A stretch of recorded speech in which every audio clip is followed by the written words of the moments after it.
Many children and teenagers are being pressured into seeing a therapist. Their parents or family members believe they have problems, while these young people think their parents or families are the ones with the real issues. That when they come into the therapy room, the expectations of the parents and the teenagers can be entirely different. Um, this creates a challenge for the therapist. The parents are the ones paying for the sessions, but the teenager is the one who needs the therapy. It's worth reevaluating the situation. Is it possible that the ones who truly need therapy are not the teenagers, but the parents?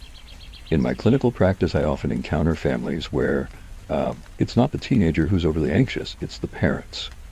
The teenager may have a clear understanding of why they don't want to go to school and seem emotionally stable. The parents, however, believe their child's problems are the cause of their anxiety. Unfortunately, the teenager often doesn't see themselves as having a problem, which means they have no desire to change. In such cases, a therapist needs to focus on 3 key tasks. First, evaluate whether the child truly has a problem. Sometimes what parents perceive as a problem might not actually be one. Pay attention to the emotions and atmosphere in the room rather than fixating on whether what the parents say is true or not. Second, assess the relationship between the child and their parents. Look into whether there's an effective way for them to communicate, one where both sides can express themselves and truly listen to one another. Third, understand the parents' expectations. Are their expectations for the child genuinely their own, or are they influenced by societal pressures? Often, parents project external pressures onto their children. For example, parents who didn't enjoy studying may still push their kids to excel academically because of societal expectations. Their hopes for therapy may also stem from these external demands rather than their own genuine feelings. If therapy doesn't align with the real needs of the clients, you might find yourself facing resistance after just a few sessions.